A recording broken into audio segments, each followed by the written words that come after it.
Yet, it's in times like these that the Kenyan spirit of resilience, unity, and resolve has in the past come to life and emboldened us as a people. Even now, amid the uncertainty and gloom, there is hope. Hope that together we will overcome this challenge and rise again as a nation. And when we do, the magic of Kenya will be here to take us on a thrilling adventure. We will once again do what we love, take to our sunny beaches to revitalize, and we will once again go back to having unforgettable safaris. Without a doubt, we will be back to creating memories together over good food and company, hanging out with friends as we cheer on our favorite teams, and taking a break from the everyday hustle at the park or even with just a good night out. Together, we will overcome this moment, and we will be back to doing all the things we love doing most. Magical Kenya. The magic awaits.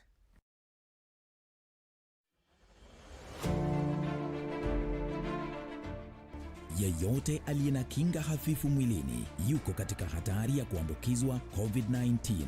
Hao ni kama watu ambao wanaishi na magonjwa kama vile virusi vya HIV, kansa, TB, kisukari, miongoni mwa magonjwa mengine. Lazima wazingatie matibabu ili kuboresha kinga mwilini. Lazima wahakikishe wamepata dawa ipasavyo.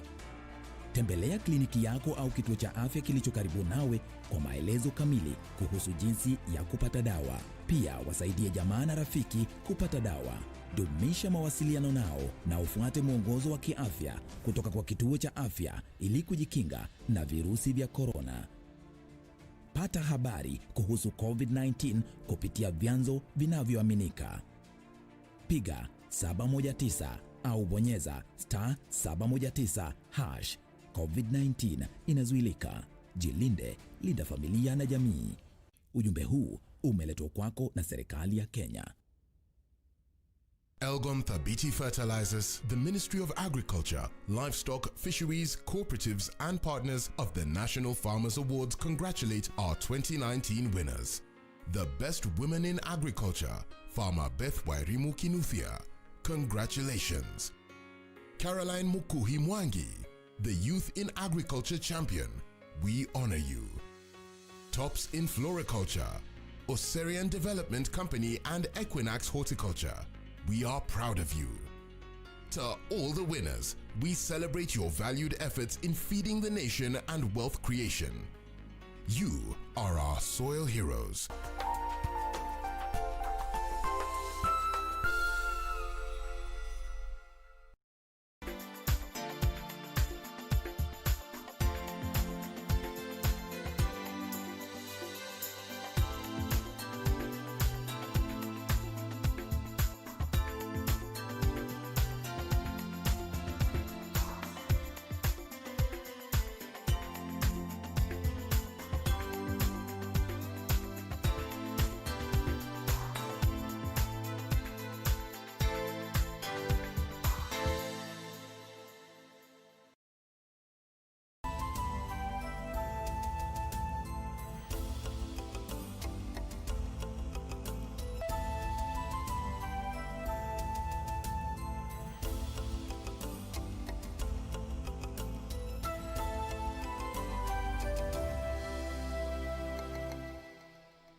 Now, political intrigues deepen as the Wiper Party and Chama cha Mashinani formalize their post-election agreements with the ruling Jubilee Party. Now, away from politics, the coronavirus pandemic continues to ravage the globe, and in the country it paints a grim picture with 184 people testing positive just in the last 24 hours. While this is after 2,518 samples were tested in the last 24 hours, with the confirmed cases again being 184. The total number of recoveries being recorded standing at 27, while the total number of fatalities in the last 24 hours recorded were 2. Well, the total number of cases tested in the country stand at 124,474, while the confirmed cases in the country stand at 4,044, while the total number of recoveries stand at 1,353, while the fatalities recorded in the country stand at 107. Well, good evening. Welcome to Channel 1 News Hour. For now, let's take a look at the highlights.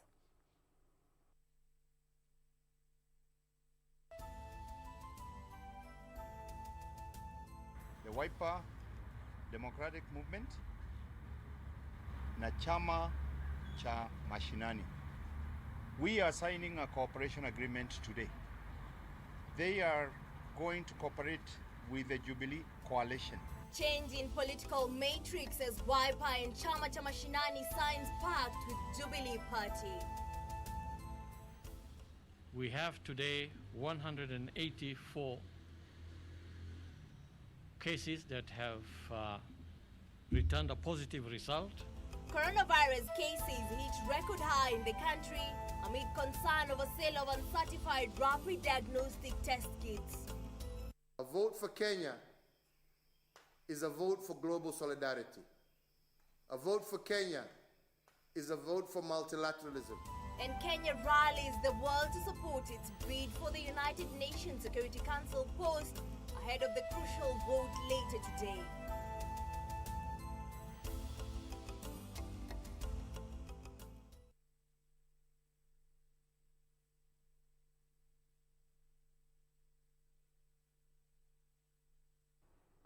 Welcome to the broadcast. My name is Jackie Wambiru. Our sign language interpreter this evening is Lucy Maura. Now, to kick us off, Wiper Party leader Kalonzo Musyoka and former Bomet Governor Isaac Ruto have formally entered into a political pact with President Uhuru Kenyatta. This is after the parties signed cooperation agreements with the ruling Jubilee Party. The deal now means that members of the two outfits will support government agenda both inside and outside Parliament. ANC leader Musalia Mudavadi, however, terms the deal a betrayal, given that the Wiper Party is yet to officially communicate its intention to sever ties with the NASA coalition.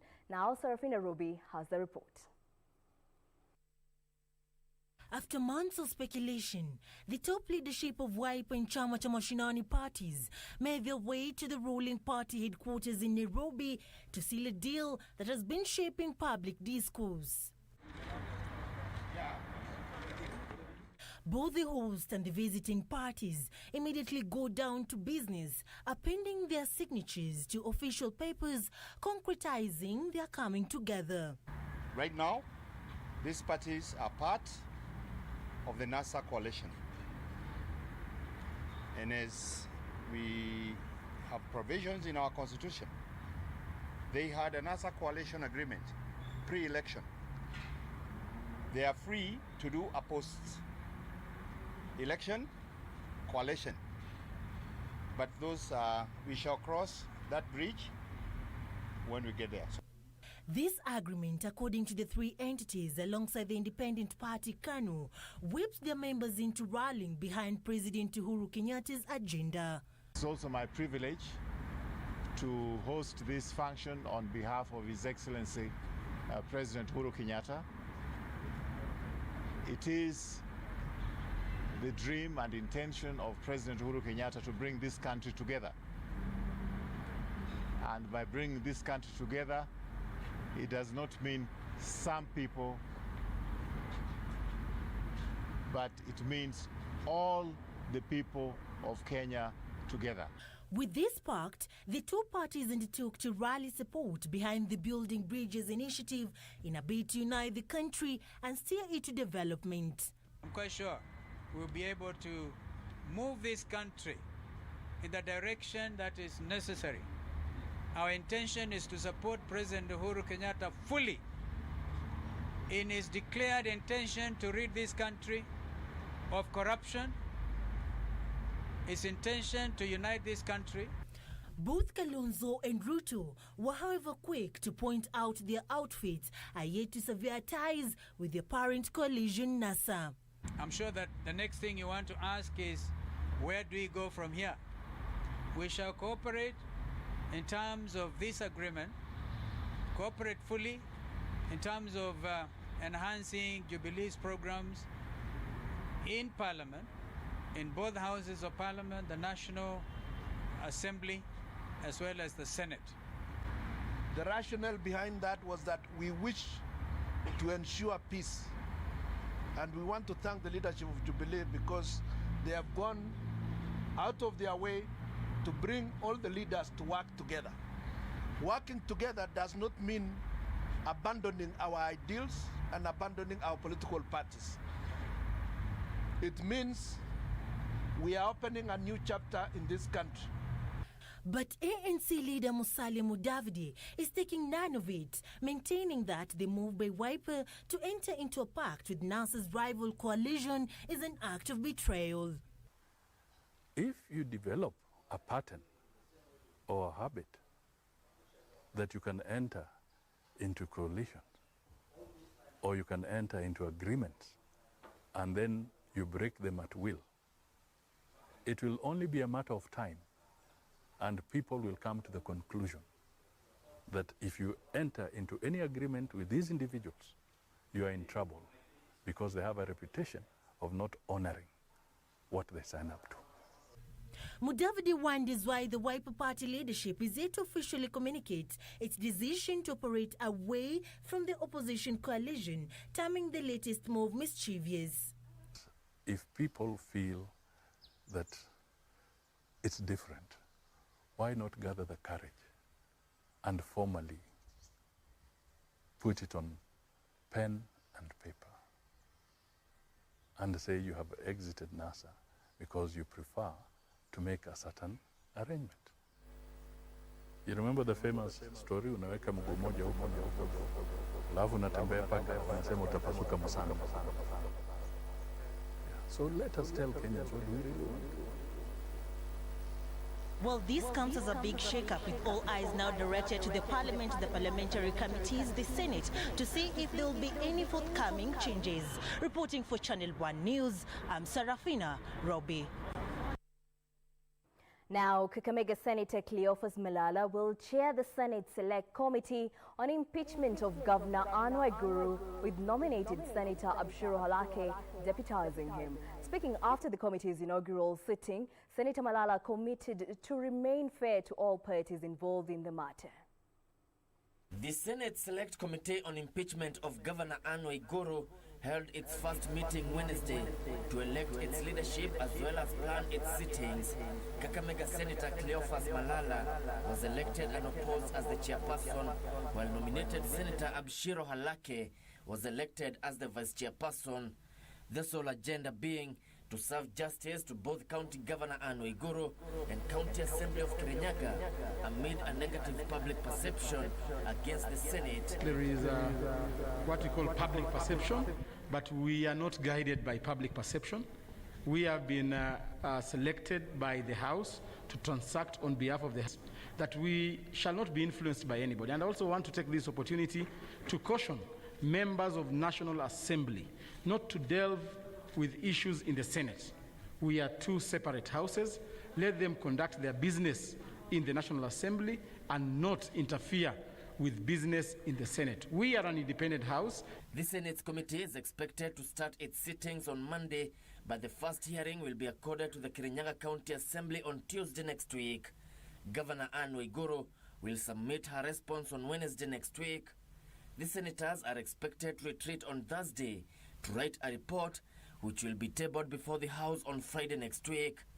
If the committee reports that the particulars of any allegation against the governor have not been proven, the matter shall die and the Senate will be bound by the report. But if the committee finds the allegations to be true, the governor shall be accorded a hearing before the Senate before the Speaker puts the question. Tunaenda kufanya kazi hii kwa usawa na hakuna mtu yoyote ambaye atatushurutisha. Ningependa kukashifu wale wabunge wa bunge la kitaifa ambao wamekuwa mstari wa mbele kusema kwamba kuna msimamo fulani wa chama. Sisi hatufanyi kazi hapa kama vyama. Mambo ambayo yako ndani ya Senate na yanakuwa yanaangaliwa, yanachunguzwa ili ukweli uweze kujulikana. Itakuwa ni makosa sana kwa mtu kusema ya kwamba sisi tutakuwa kama mwosho mmoja. Kevin Washira, Channel 1 News. Now, away from that, the country Wednesday recorded the highest number of COVID-19 cases in a single day after 184 persons were found to have contracted the disease following tests conducted over the last 24 hours. Health Chief Administrative Secretary Dr. Rashid Aman calling on Kenyans to prepare for even higher numbers in coming days, with the country yet to hit the peak. Now, the Ministry of Health is, however, concerned over an influx of rapid diagnostic test kits in Kenya market that do not provide accurate results, appealing to Kenyans to instead take the test at certified laboratories. As the number of confirmed coronavirus cases continues to rise, the Ministry of Health is concerned over an influx of rapid diagnostic test kits in the market that do not provide definitive results, hence impeding steps made towards ensuring accuracy. The ministry maintaining that the standard test for detecting the disease is the real-time PCR test that is based on detection of nucleic acid of the virus.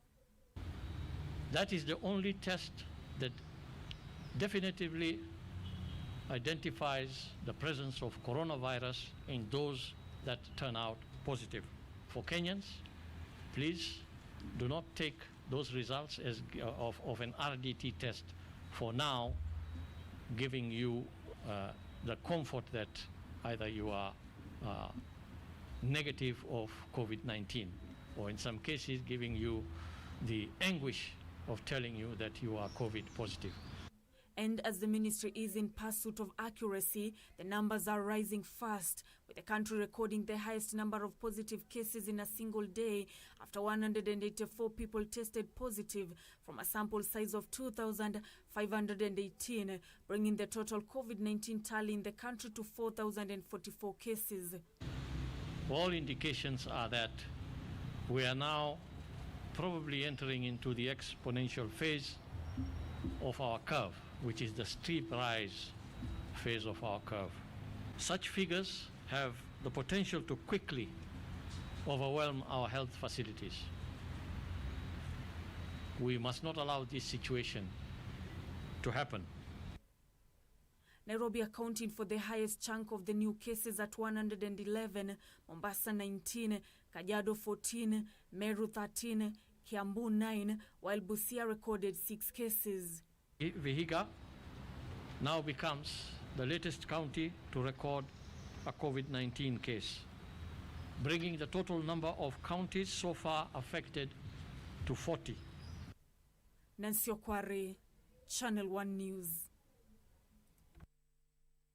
Well, thank you so much, Nancy Okware, for that report. Now, on a separate matter, President Xi Jinping of China has assured African countries that his country will continue supporting COVID-19 containment measures on the continent. Now, speaking during an extraordinary China-Africa summit on solidarity against COVID-19, President Xi said China will never waver in its pursuit for greater solidarity with Africa. Now, the Chinese leader said his country will continue providing technical and material support needed to defeat the virus in Africa. President Kenyatta, who attended the summit in his capacity as a member of the Bureau of the Assembly of the AU Heads of State and Government, thanked China for the COVID-19 related support given to African countries, including Kenya. The head of state identified loss of jobs and reduction of revenues as key impacts of COVID-19 on African economies and appealed for more economic interventions by China. Under your leadership, President Xi, have shown the true mark of friendship and solidarity. Indeed, it goes to prove the saying that a friend in need is a friend indeed. I am aware that strengthening of public health systems is one of the pillars of the Forum on African-China Cooperation, FOCAC. As the pandemic has demonstrated, this is a critical agenda which has not received the attention that it deserves. And today I also urge the leaders participating in this summit to join hands to strengthen disease control capacity in Africa, to deepen China-Africa cooperation in the manufacturing of pharmaceuticals and health equipment, and to champion open trade corridors for health commodities in order to reduce disruption of the global production and supply chains.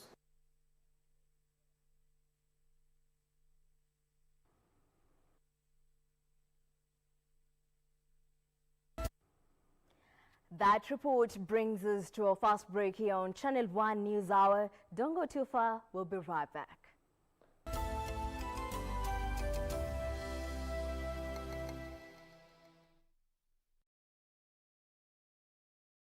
Juzi mimi ninakuja ninatoka nje, ninawacha simu hapo. Nikirudi kutoka raundi napata 4 miss call ya kutoka kwa bibi. Nikimuuliza ulikuwa unapiga unasema nini? Ananiambia eti alikuwa ananipigia, aniambie nimesahau simu. Kupata missed call, bonyeza *811 *967#. Bonyeza *811 Kumbe bibi ananipenda. Nani kama wewe Bwana, Mungu wangu. Jumapili hii ya tarehe 14 kwenye runinga ya KBC, ungana naye Askofu Michael Wanderi wa kanisa la Christian Foundation Fellowship Kiambu kuanzia saa 1 hadi saa 2 asubuhi. It is my prayer today in the mighty name of Jesus. Wewe Mungu amekupatia nafasi ya kunitazama, that you are going to fight and resist the spirit of doubt in your life in the name of Jesus Christ. Kipindi ni neno la neema, ukiletewa naye Askofu Michael Wanderi wa kanisa la Christian Foundation Fellowship Kiambu. Usikose. This weekend on KBC Channel 1. I knew he was a wolf in sheep clothing. Way! Sakayo may be short, but he's not a wolf. I'm talking about Cha. Damn. But you can just contact a peaceful group. There is no such thing for students. Let me tell you, my people.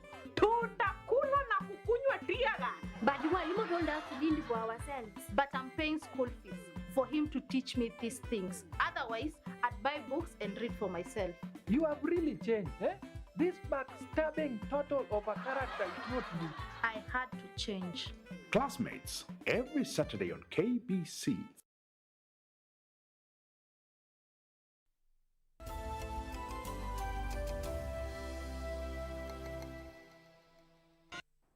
And welcome back. Now, still on COVID-19, the national and county governments have intensified efforts to mitigate the adverse effects of COVID-19 pandemic in the wake of surging positive cases. The development coming even as a section of healthcare workers express concern over what they say are unfulfilled pledges. Let's take a look.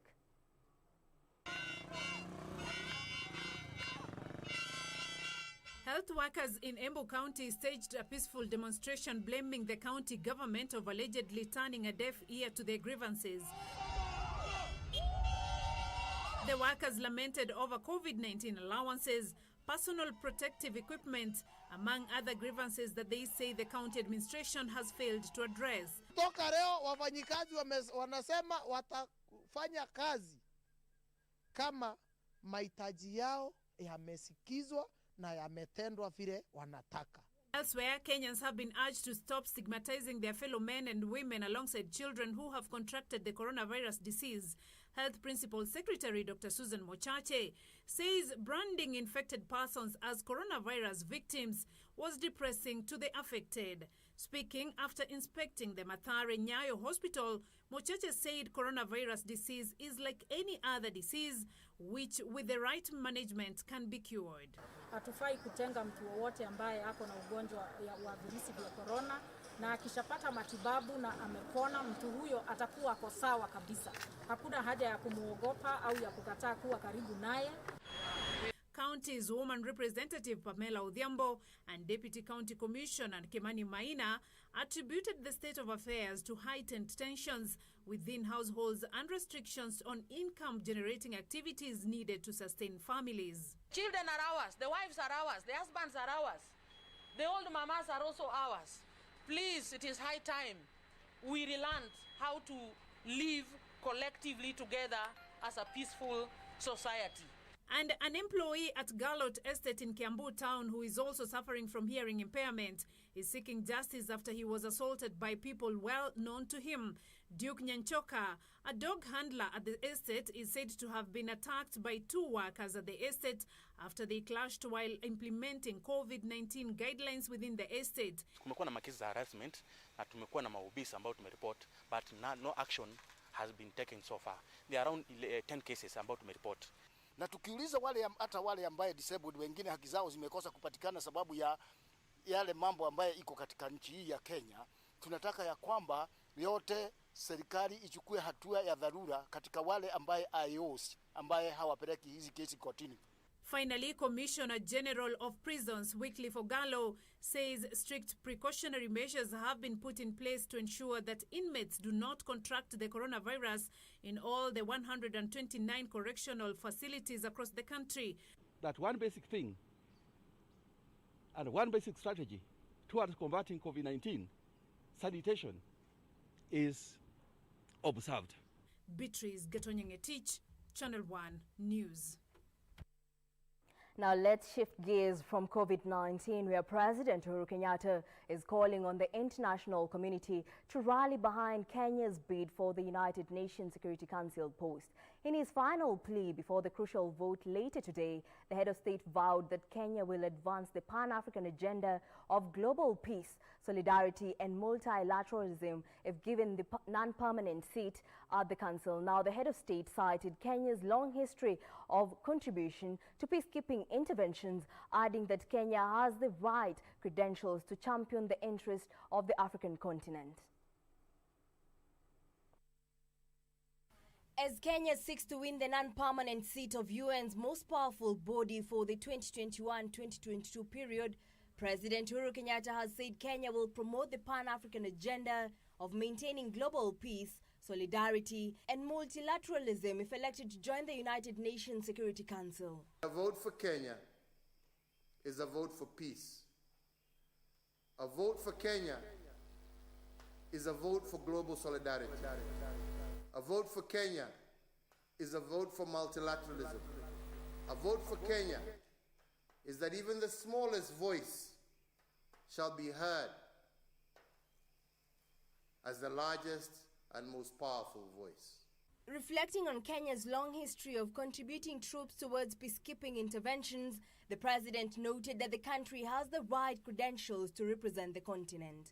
Our peacekeeping missions have been to every single corner of this globe, where our forces have joined hands with others across the globe to bring peace and to bring communities and nations together. Speaking at a virtual meeting with permanent representatives of various countries to the United Nations hosted by Kenya ahead of the United Nations Security Council election set for Wednesday, the head of state pointed out that Kenya's experience as the host nation of UN Habitat and UNEP Global Headquarters places the country at an advantageous position to champion the world's sustainable development agenda. I speak to you from Nairobi, the capital where recently we hosted one of the first Blue Economy conferences, bringing the nations of the world together to see how we can not only preserve our oceans for future generations, but how we can exploit them in a sustainable manner for present generations. President Kenyatta persuaded the representatives to vote for Kenya based on the country's track record of democracy, respect for human rights and solidarity. Foreign Affairs Cabinet Secretary Rachel Omamo urged the representatives to vote for Kenya, saying the country seeks to join the UN Security Council so as to contribute positively to global peace and security. On his part, African Union High Representative for Infrastructure Development Raila Odinga reiterated that the world must back Kenya's bid, given that the country has served the community of nations with dedication and grace by hosting refugees, sending peacekeepers in troubled lands, ensuring regional stability. Kenya is the African Union-endorsed candidate for the non-permanent seat on the Security Council to represent Eastern Africa. Kenya is vying for the regional slot against the Republic of Djibouti. Reporting for Channel 1 News, I'm Jackie Wambiru.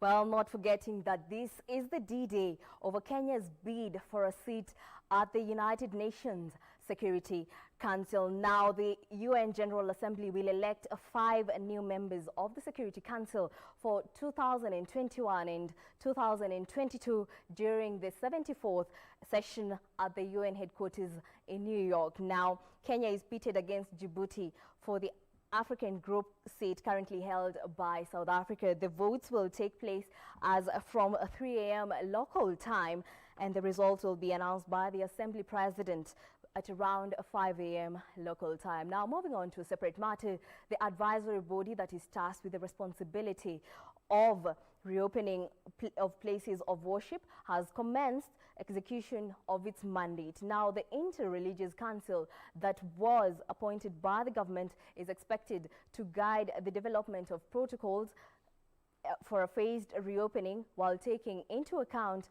all government efforts to contain the spread of coronavirus. Let's have a look.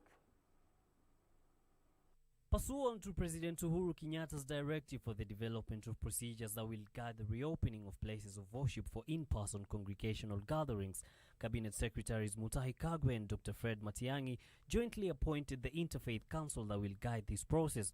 The council kicks off action today. The Ministries of Interior and Health will constitute an Interfaith Council to work out modalities and protocols of reopening of our places of worship. Speaking during its inauguration, Interior Cabinet Secretary Dr. Fred Matiang'i disclosed that the government will provide the council chaired by Archbishop Anthony Muheira with the necessary support, but urged the 16-member committee must take into consideration government-set guidelines on COVID-19. We will have some of our modeling people from the command center interact with you, so that you also see the data and the statistics that we have based upon which we are making these decisions. His sentiments were echoed by his health counterpart Mutahi Kagwe, who warned that the virus is on an upward trajectory, citing this as the reason not to be complacent in the ongoing war against the global pandemic. We must begin as a people to look ahead and ask ourselves what is going to happen during this period, during COVID-19, and specifically post-COVID-19, what happens then? Life must continue. Muheira, who leads the advisory council, delivered an undertaking to be objective and candid on the task that currently rests in their hands. You've urged us to consult, candid and blunt, practical and pragmatic, consultative, engage those who can help us, and you have put at our disposal all those engagements. Yusuf Farah, Channel 1 News, Nairobi. Residents of Oloshapani and Olorwashi in Narok South have signed an agreement whose drafters say will end perennial tribal altercations that have characterized the region for decades. Only last month, 9 people lost their lives after a conflict sparked by theft of a cow at Olorwashi degenerated into a full-blown tribal conflict. The peace meeting brought together antagonists drawn from Oloshapani and Olorwashi in Narok South. This saw them sign a peace pact that would see them end years of conflict and forge a united front. The signing was witnessed by Peace Building and Disaster Response Secretary in the Ministry of Interior and Coordinator of National Government Peter Thuku, former NCIC Chair Francis Olekaparo, and Narok County Commissioner Samuel Kimiti. Thuku calling on those living within the region to live by the agreement signed on Wednesday, noting that with conflict there would be no tangible development in the area. Wale mnajua mambo ya amani katika Kenya hii imeweza kujenga Kenya hii. Ukosefu wa amani umeweza kubomoa sehemu mingi za Kenya hii. Na kwa hivyo tukasema hatuwezi kaa na kutazama mambo imekiharibika pahali Mungu amempatia pahali mzuri sana. Sentiments echoed by former NCIC Chair Francis Ole Kaparo, who urged those who already sold their land to accept and move on, while calling on those with illegally acquired land to surrender it. Omba kila mmoja wenu ajitolee kutafuta amani na uwiano mwema kati ya Wakenya wenzenu. On his part, Area County Commissioner Samuel Kimiti called on members of the two communities to embrace their diversity and work together on developing the region. Wakati kuna amani, maendeleo inaigia. Wakati hakuna amani, kukianza vita, maendeleo inakaa kando, watu wanapigana, wakimaliza vita ndio maendeleo inakuja. Sisi kama serikali tungetaka kuwe na amani ya kudumu. Dennis Langat, who was in the front line during the conflict, was named a peace ambassador and pledged to advocate for peace among all communities living in the region. Caroline Kamar reporting for Channel 1 News. Now, moving on, the government has put on notice individuals and entities that have illegally appropriated land set aside for sewerage infrastructure within the Nairobi metropolitan area and its environs. Water and Sanitation Cabinet Secretary Cecily Kariuki warns that the ongoing efforts to repossess all grounds set aside for development of these and other public facilities are unstoppable. Now, Safina Chengoma has the report. The Nairobi metropolis has endured profound challenges in its bid to manage wastewater. Water and Sanitation Cabinet Secretary Cecily Kariuki is, however, blaming the state of affairs on land grabbers. Speaking during her tour of the Ondiri swamp in Kikuyu sub-county of Kiambu County, the CS noted that more than 1.3 million hectares of land that was set aside for various water and sewerage projects had been illegally occupied by private individuals. 62% of land in Nairobi and its environs which had been reserved to accommodate expansion of either water works, water systems, sewerage systems, treatment plants, has over time moved into private hands. This is public land, and it is public land that will have to revert back to government for the right use for which it was set. She says that the government is keen on reclaiming all wetlands that had been grabbed. I join my colleagues in saying that this land will have to revert back so that we can then be able to find a place where we take the sewage that we are currently expanding the infrastructure for. In an effort to streamline water and sanitation activities, the ministry has also issued guidelines requiring all water vendors using bowsers and exhausters to acquire licenses of operation. Any truck carrying water or any truck carrying waste that is not registered with Nairobi Water and Sewerage Company, we will ask the security agencies to help us get them, because they are part of the problem. The river here is clean. By the time you get to Group Cinema, is dirty. The director of the Nairobi Metropolis, Mohamed Badi, has said that they're also focusing on cleaning up all water bodies as one of the ways to deal with contamination. People who discharge effluent into Nairobi River, action will be taken against anybody found guilty. So we have already started. We have taken several farms and individuals of estates to court, and will not stop there until Nairobi River is pure and clean. The team also planted indigenous trees at the Ondiro swamp in a conservation move aimed at ensuring availability of clean water at the Thwake Dam. For Channel 1 News, I'm Safin Achieng Oma. Still Still on emerging issues courtesy of COVID-19, the coronavirus pandemic is challenging health systems across the globe with increased demand for healthcare services disrupting delivery of critical supplies. And as the country battles the pandemic, Kenyans continue to experience other health challenges, a situation that has left community health services a critical pillar in ongoing efforts. Come up with guidelines. We are calling them continuity of community health services guidelines, which are outlining how we can still carry out community services in the context of COVID-19. Because initially when COVID-19 struck the country, we were not sure whether community volunteers could still continue doing the household visit. There was stigma, there was fear, and so we said that if it wasn't possible for a community volunteer to physically visit a household, they could use a telephone, mobile phone, reach out to them, find out what they are doing, and so we are now doing a mix of physical household visit and also mobile phone communication, so that community volunteers are constantly in touch with the households that they are assigned to take care of, either through phone or by physical visit, whichever works for them.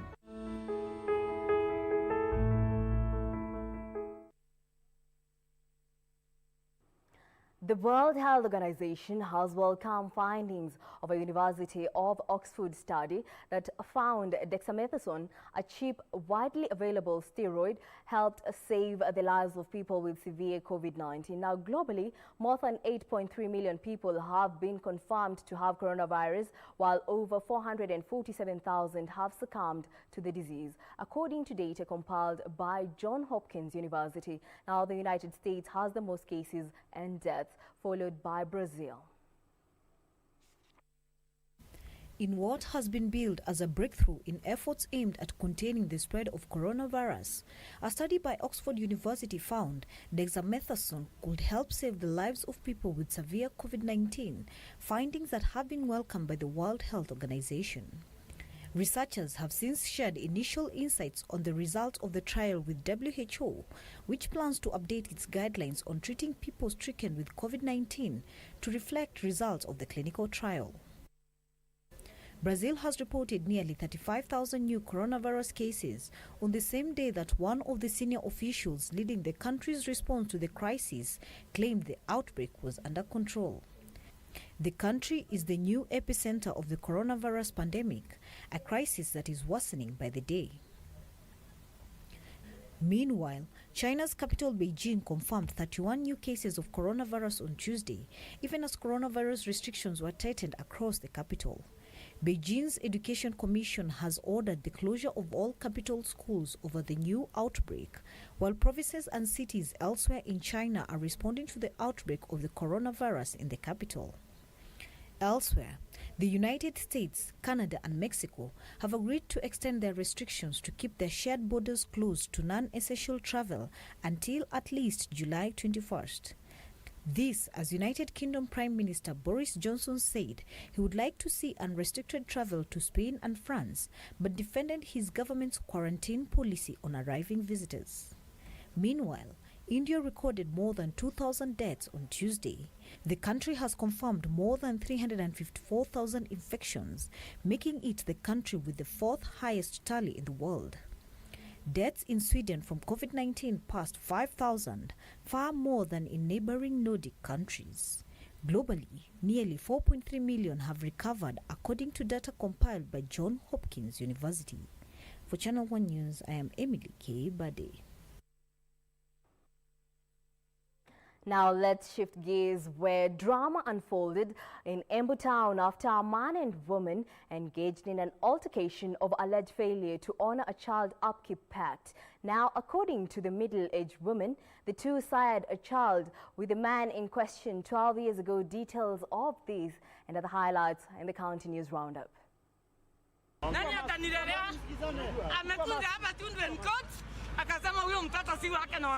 Along the streets of Embu town, neighboring the children's office, residents of Embu town were treated to a rare spectacle after a man and woman fell out over alleged failure to pay child support. A heated argument between the two, prompting the man and woman to engage in a physical altercation.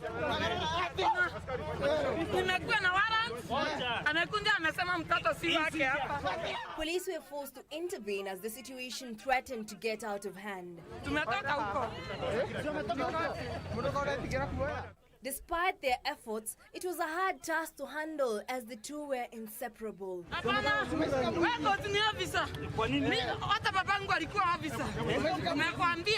after a while of push and pull, the two were finally separated. A situation that resulted to the man running for his life, leaving the woman stranded.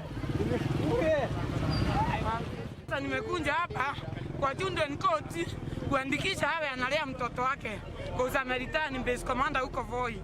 Anafika hapa anasema mtoto si wake, hata huwezi kasirika.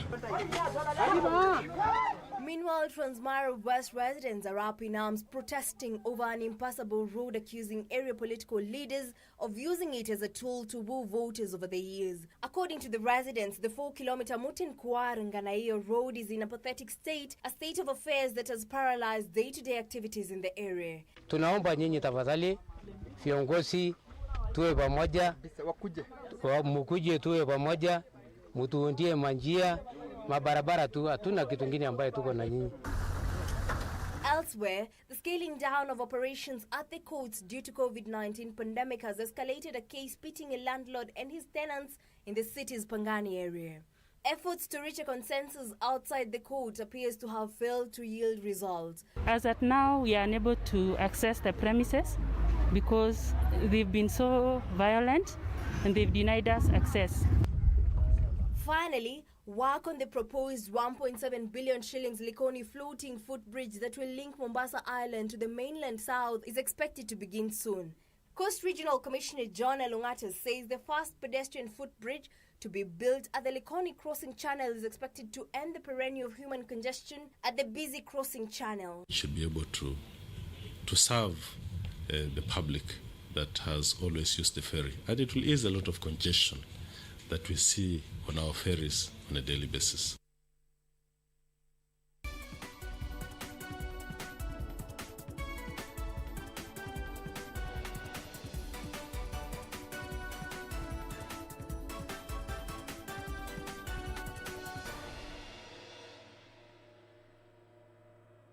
Now let's talk business, where calls for gradual reopening of the Kenyan economy is gaining momentum, with a section of governors saying economic shutdown is taking a toll on livelihoods of many Kenyans. Now, Laikipia County Governor Nderito Moreithi says delays in resuming economic activities is likely to have a longer lingering effect on the general well-being of Kenyans. Now, he was speaking when the county inked a 2 billion shilling loan scheme with the Kenya Commercial Bank in Nairobi. The government has been toying with the idea of reopening the Kenyan economy after almost 3 months of painful partial shutdown. The idea comes at a time when coronavirus cases are gradually spiking, with the positive cases now standing above 4,000 as of Wednesday, while fatalities have also breached the 100 mark. We already all committed to a gradual reopening, and that's what you will see. I would expect that actually sooner rather than later we must open. The issues are preparedness. In the event there is a bit of a spike, are the systems, solid enough to be able to hold or to accommodate that spike? Last Wednesday, a meeting bringing together the national and county government resolved to embark on a partial reopening of the economy after several milestones are achieved by the two levels of government. Tuesday, the Kenya Private Sector Alliance called on the government to allow the private sector to resume operations, with surveys showing that most businesses are likely to run out of cash in 3 months' time. The big issue is an issue of confidence. Consumer confidence and business confidence. Are we as governments doing enough to show up that confidence? And when we do so, you'll certainly see that then the upturn. So my view is let us get going with the reopening on the economy and implementing the stimulus that is on the table, and if in fact a further stimulus is needed, then we get into it.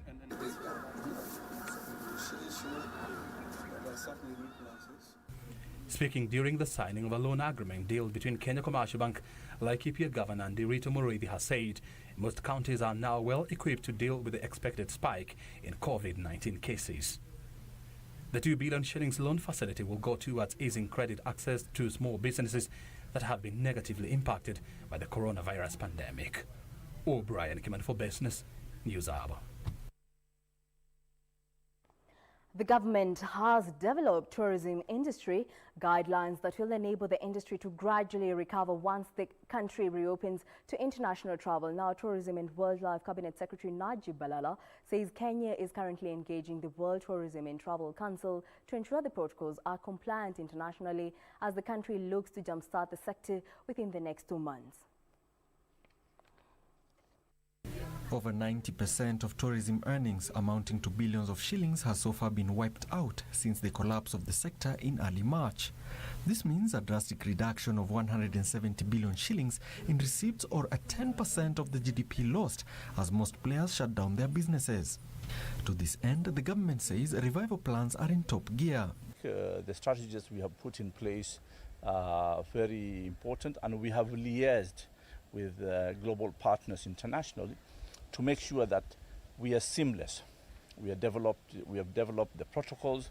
The protocols are ready. The minute the country is opened, we will roll out those protocols. But those protocols are not only unique for Kenya, they are global protocols which have been endorsed. And we are working with World Tourism and Travel Council to get the stamp or the certification that our protocols are compliant internationally. CS Balala, speaking in Watamu, Kilifi County, after releasing a fully recovered sea turtle during the World Sea Turtle Day, said that the government was also looking to reopen the sector in phases by stimulating growth from the local tourism industry first, given its unique sense of tastes. In the next 1 year, we can work hard on the domestic market, and I believe that can be attractive. But again, the stakeholders of the tourism industry must appreciate a domestic market has a different taste, and they're sensitive in pricing. So the pricing must be right for the domestic market.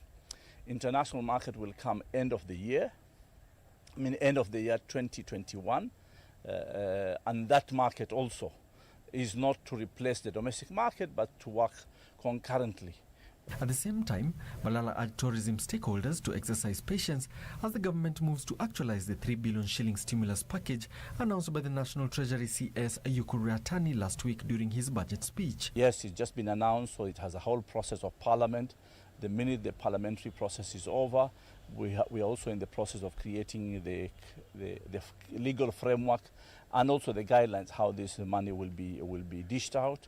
But definitely, 3 billion shilling is a drop in the ocean, but that is what the budget is available for now. CS Balala also toured the Watamu Marine Association Plastic Recycling Center and the Bioken Snake Farm in the resort town. Alana Oko, Channel 1 Business. Now, Transport and Infrastructure Ministry plans to enhance the use of mobile weigh bridges to curtail overloading of trucks by transporters in an effort to protect low-volume seal roads across the country. Now, Transport and Infrastructure Cabinet Secretary James Macharia says the government is also considering revocation of licenses held by overloading truckers. He was speaking during the assessment of Ngong, Isinya, Kajiado, Imaroro Road, which is being implemented under Roads Annuity Program. The Ngong Isinya Kajiado Imaroro Road stretches 92 kilometers and is the first project implemented by the government under the Road Annuity Program. The 67 billion shillings project is part of the government's ambitious plan to construct 10,000 kilometers of road under the public-private partnership. The road, whose construction began 3 years ago, is expected to be complete by end of the year. This is the only road in the entire country which was ever done using the annuity program. 92 kilometers of tarmac. And we are very proud that indeed this road has been done. It's almost, I think now, 97% complete. Through the Kenya Rural Roads Authority, the government is also set to complete the 70 kilometers Isara-Imaroro Road at a cost of 3.6 billion shillings. For Imaroro, we have another contract under what we call the low volume CO program, where, we have done that road from Imaroro all the way to Mashuru. Isara. All the way to Isara. So you can see we are opening up the entire region. And eventually, in fact, we want to even open it up with some other roads we are doing towards Taveta or Loitoktok. This project has had tremendous impact and will continue to have great impact in the economy of this southern region. However, Transport and Infrastructure Cabinet Secretary James Macharia says the government is keen on enhancing penalties imposed on overloaded trucks from the current 300,000 shillings. Those who live in Nairobi, if you have been to this place, Westlands to Kangemi, that road section there, because heavy trucks. So we shall take very serious action. And we shall even ban and withdraw licenses in addition to the fines. The ministry has further enhanced the use of mobile way bridges in an effort to protect low-volume seal roads in the country. Under the annuity program, contractors are expected to mobilize own funds for targeted projects and be paid after completion of the work. The contractor is further expected to maintain the Ngong, Isinya, Kajiado, Imaroro Road for another 8 years. Ronald Willie, NewsHour Business. I&M Cooperative Bank and KCB have been ranked the top 3 lenders in terms of franchise value during the first 3 months of this year by Citon Research. Now, I&M moved up 2 places to the top spot, followed by Cooperative Bank, as KCB was down 2 places to 3rd. Now, the report says Cooperative Bank upwards movement ranking driven by an improvement in the gross non-performing loans ratio, which improved its franchise value. The latest Kenya-listed banks report for the first 3 months of this year by Citon indicates that the average banking industry assets quality deteriorated, with the gross non-performing loans ratio increasing 90 basis points to 11.3%. This is way higher than the 5-year average of 8.5%. This pushed up the non-performing loans coverage to 57.4%, up from 54.5% during the first 3 months of 2019. As a result, lenders adopted a cautious stance on the back of the expected impact of the COVID-19 pandemic, with most restructuring loans with 300 billion shillings as of April this year. Overall, this has affected the franchise value score of lenders. In the latest ranking by Citon, and I&M moved to top spot, followed by Cooperative Bank, which moved up 1 place on account of improvement in the gross non-performing loans ratio to 10.8% from 11.2% a year ago. In addition, KCB's ranking declined to position 3 from position 2 due to a deterioration in the cost-to-income ratio to 61.1% from 56.2%, which worsened its franchise value score. Meanwhile, medical insurer AAR Insurance Kenya has partnered with e-health service providers Maidawa and Checkups in free deliveries of medication to clients at home as they stay safe from COVID-19. The insurer says the new initiative targets to limit trips by AAR customers to hospitals and pharmacy outlets for medication, especially patients with chronic illnesses who require regular supply of medication. Because of the current situation of coronavirus, even the old now have to appreciate the level of digital savviness to be able to avoid too much contact with the disease or with the affected people.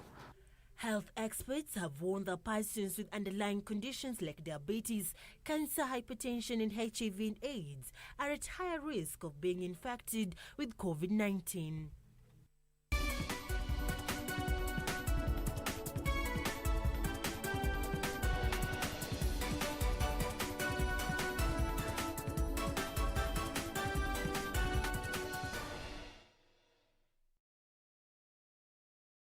Next on. Ngoja niulize jamaa, nani hapa hivi amepimwa hivi majuzi? Pale kwa Mwangi, si ni 10 bob. Sijasema kupimwa weight. Saa hizi kupimwa HIV ni haraka na ni bure. These once proud and majestic animals howl, roar and charge at every human that approaches their tiny cages. Tigers are solitary animals, and they tend to fight when clumped together. Rivers say sloth bears are on the verge of extinction in India because of increased poaching by an ancient tribe of gypsies known as Kalandars, who use the animals for their shows. HIV si eti ni mwisho. Wewe uko nayo?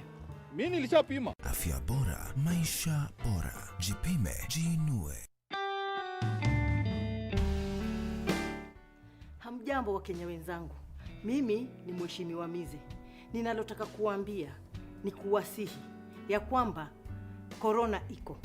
Na ili tupigane nayo na tuishinde. Ukikohoa, tafadhali kama una ile ya kujifunika ile tissue, weka mkono hapa. Kama ni chafya yako acho na itabakia pale pale. Kama ni kukohoa yako koholea hapo. Na nakwambia tukizingatia sheria na tuitii, hii korona tutaishinda na nchi yetu tutarudi kama kawaida.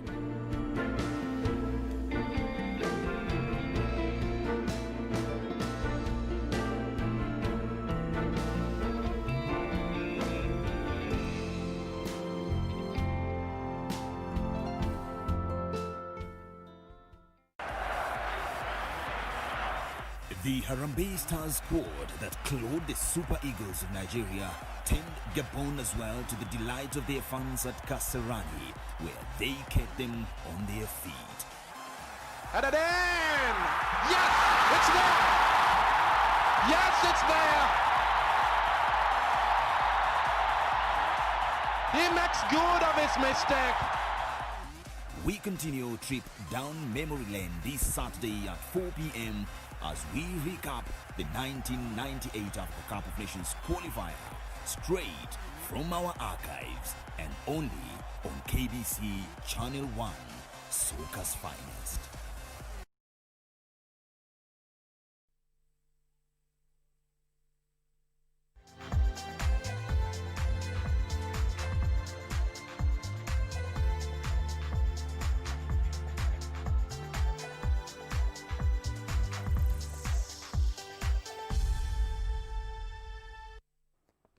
And in the sports arena, Gor Mahia head coach Stephen Pollack has been named the Sports Journalist Association of Kenya Coach of the month of February. Pollack, who won the award in October and November last year, beat AFC Leopards Anthony Kimani and former Bandari tactician Tahir Mohideen to the gong. Now the award, which ought to have been issued in March, had to be deferred after the COVID-19 pandemic halted sporting activities all over the globe. Despite losing 3-1 to Sofapaka early in the month, the Englishman guided the record champions to collect 10 points courtesy of 3 wins and a draw. Gor began the month with a convincing 3-0 win over Nzoia Sugar before bowing 3-1 to Sofapaka. The loss against Batoto Bamungu was followed by a 1-1 draw against Western Stima. However, Gor wrapped up the month with identical 3-2 wins over Zoo FC and Stima to give Pollack an edge over the rest. It's an honor to get my third Coach of the Year award. I'm just as pleased as I was when I got my first one, and especially when I heard a few days ago that I would be picking it up. It's to get an individual award. It makes you feel good. But football for me is a group. So also I contribute this also to my staff. To my players for all the hard work they put in, because without them I wouldn't be standing here today with this trophy. So I'd like to give a big thank you to them also, and this trophy belongs to them as well, and also to the supporters. We all know that Gor might have the best supporters in Kenya, and without them also wanting the team to do well and pushing the team for the players and the staff and the effort that they put in, especially for the month of February, for me to win this trophy. Pollack, formerly of Asante Kotoko, has urged football stakeholders in the country to come up with an amicable agreement in regard to the current season as well as the 2020-2021 season. I think they need to look at the big picture before they can make a big decision like that, because they say that the next season is supposed to start in August. So if we have to wait till the president of, is it the 30th of June to make a decision, then we'd have to train 4 or 5 weeks. So that takes you into August. So that means the season won't finish till September, October. And then the rules, which I've read, after your last game of the season, you have to have 60 days before the first game of the new season starts.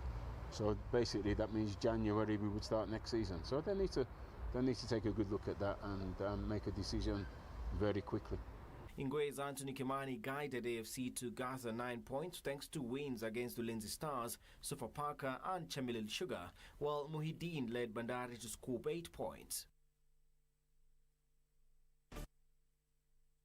Now, champions Manchester City will host Arsenal at the Etihad Stadium as the English Premier League returns tonight after being halted since early March. Now, Pep Guardiola's City lies second on the log on 57 points, while Gunners, coached by Mikel Arteta, are ninth on 40 points. Meanwhile, Borussia Dortmund will be keen to earn maximum points against Mainz in the race to finish second in the Bundesliga after Bayern Munich sealed their 8th consecutive title with a 1-0 win over Werder Bremen.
Well, thank you so much for keeping us company here at KBC Channel 1 News Hour. That's it for tonight.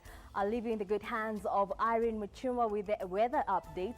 My name is Jackie Wambiru. Our sign language interpreter this evening was Lucy Mauro. Remember, we'll keep you abreast of Kenya's bid for a seat at the UN Security Council the votes will take place as from 3 a.m. local time, and the results will be announced by the Assembly President at around 5 a.m. local time. Now, for more details, log in to kbc.co.ke.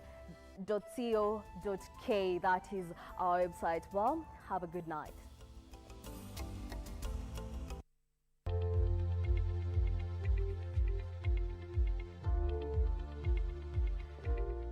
Good evening and a very warm welcome to Channel 1 Weather Reports. My name is Irene Mchuma Odim.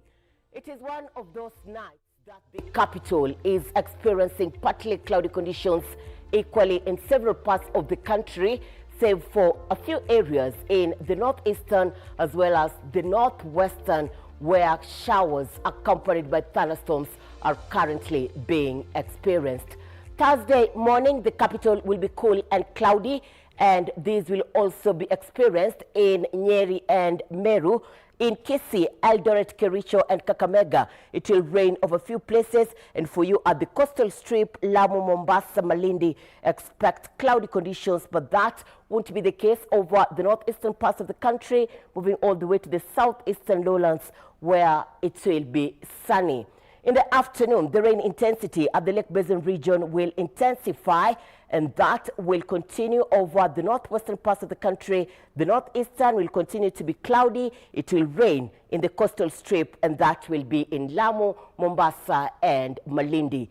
Temperatures have slightly gone up again. In the capital, we're expecting maximum of 23 degrees Celsius and lows of 13 degrees Celsius. In Mandera, we're expecting maximum of 35 degrees Celsius, and for you in Voi, we're expecting highs of 30 degrees Celsius. That is your weather here in the home country. Let's now cross the borders and see how it will be in other parts of the world. Do have a good night and see you tomorrow, God willing.